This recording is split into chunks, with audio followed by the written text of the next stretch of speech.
मैं सुनैना मलिक हिंदी की retired teacher बोल रही हूँ। आपका शीर्षक हिंदी की पाठशाला में आपका स्वागत है। पिछली वीडियो में मैंने आपको वर्ण के बारे में बताया था कि वर्ण के दो भेद होते हैं, स्वर व्यंजन। स्वर के बारे में बताया था कि स्वर आ से लेके ओ तक बताए थे। आज मैं बताऊंगी आपको स्वर के भेद। स्वर आ ई ई उ ए ओ ये स्वर होते हैं और इनके दो भेद होते हैं।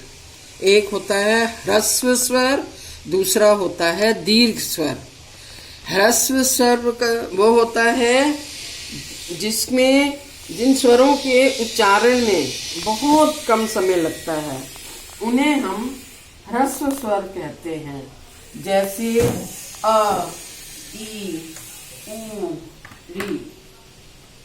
दूसरा आता है दीर्घ स्वर। दीर्घ स्वर जिन स्वरों के उच्चारण में ह्रस्व स्वर की तुलना में अधिक समय लगता है, उसे हम दीर्घ स्वर कहते हैं। जैसे बड़ा आ, बड़ी ई, बड़ा ऊ, ए ओ।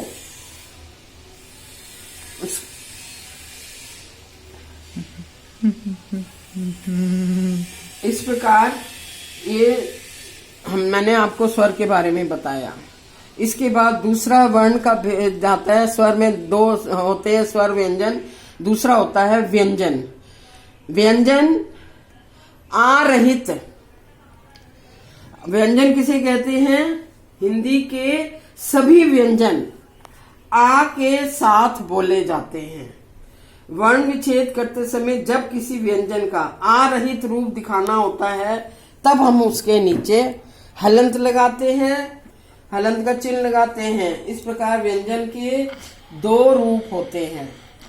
जैसे पहला आ रहित व्यंजन, जिसमें कि का में हलंत लगा हुआ है, इसको हम आधा शब्द भी कहते हैं, आधा लेटर, आधा वर्ण। और जो दूसरा होता है आ सहित व्यंजन, का इसके साथ आ जुड़ा हुआ होता है, तो का धन आ मिला के पूरा का बना। तो इस प्रकार जो का खा गा व्यंजन होते हैं, का से लेकर हा तक, का खा गा गा गा, चा छा जा जा ना, टा ठा डा डा ना, ता था दा धा ना, पाफा बाबा मा, यारा लावा शा, शा सा हा। ये जो व्यंजन होते हैं, ये सब व्यंजन जो होते हैं, इनमें सब आ जुड़ा हुआ होता है। ये जो शब्द, ये वर्ण जो होते हैं, बिना आ की सहायता के नहीं बोले जाते। इसलिए इन आ सहित व्यंजन जो होता है वो पूरा इस तरीके से आता है, और जो बिना आ के होता है उसको नीचे हलंत लगाकर लिखते हैं। और इसको हम आधा शब्द मानते हैं। जब आ इसमें जुड़ जाता है तो पूरा होता है। इस प्रकार हिंदी के व्यंजन होते हैं। और जो इसमें शा, त्रा, ज्ञा, श्रा होता है, वो संयुक्त व्यंजन होते हैं। मैंने आपको हा तक पढ़ के बताया कि का से लेके हा तक व्यंजन, और लेकिन जो उसके आगे के होते हैं, शा, छ, त्रा, ज्ञा, श्रा, ये जो होते हैं, ये संयुक्त व्यंजन होते हैं। संयुक्त व्यंजन का मतलब ये होता है कि जॉइंट, जुड़े हुए। मैं इंग्लिश शब्द बीच में इसलिए प्रयोग करती हूँ क्योंकि आजकल अधिकतर अंग्रेजी माध्यम से पढ़ने वाले छात्र होते हैं, ताकि उन्हें थोड़ा सा सहायता मिल सके। तो संयुक्त जो होता है वो जॉइंट होता है। तो संयुक्त व्यंजन जो होते हैं, ये संयुक्त व्यंजन होते हैं, ये दूसरे व्यंजन की सहायता से बोले जाते हैं। जैसे छा, क्षत्रिय वाला छा होता है, तो इसमें का आधा का, यानी आ रहित का, और धन प्लस को हिंदी में धन कहते हैं, प्लस यानी धन शाह, षटकोण वाला शाह। तो इन दोनों को मिलाकर हमारा बनता है चा क्षत्रिय, इन दोनों को मिला के क्या बना, जैसे मैंने पहले लिखा हुआ है चा क्षत्रिय। और ऐसे ही त्रा हमारा होता है वर्ण, व्यंजन जो होता है वो ता, धन रा से मिलकर बना है।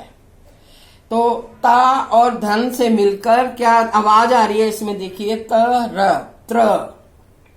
तो ये हमारा जो मैंने पहले लिखा है, आपको दोबारा लिख के दिखा रही हूँ, त्रा बनता है। और ऐसे ही ज्ञा, ज्ञानी वाला ज्ञा, ये ज धन न्या खाली जो होता है हमारा वर्ण व्यंजन, उसमें जा और न्या मिलकर बनते हैं हमारे ये ज्ञानी। और श्रा, परिश्रम वाला श्रा, परिश्रम में आता है, श्रम में आता है। तो इसमें भी ये शा धन रा ये मिलाकर बनते हैं श्रा। तो इस प्रकार से ये हमारे व्यंजन, वर्ण में स्वर होता है, उसके बाद व्यंजन होते हैं।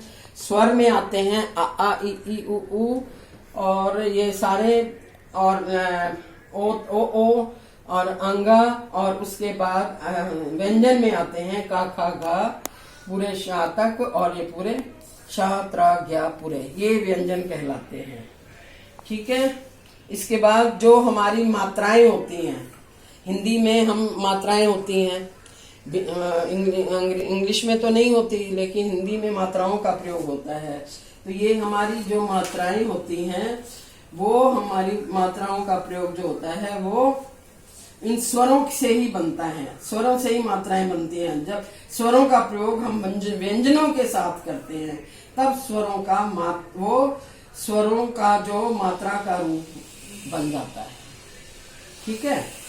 जैसे कि आपको अगली वीडियो में बताऊंगी थोड़ा डिटेल में, ताकि आपको अच्छे से समझ आ सके, इसलिए मैं अपनी वीडियो यहीं पर समाप्त करती हूँ।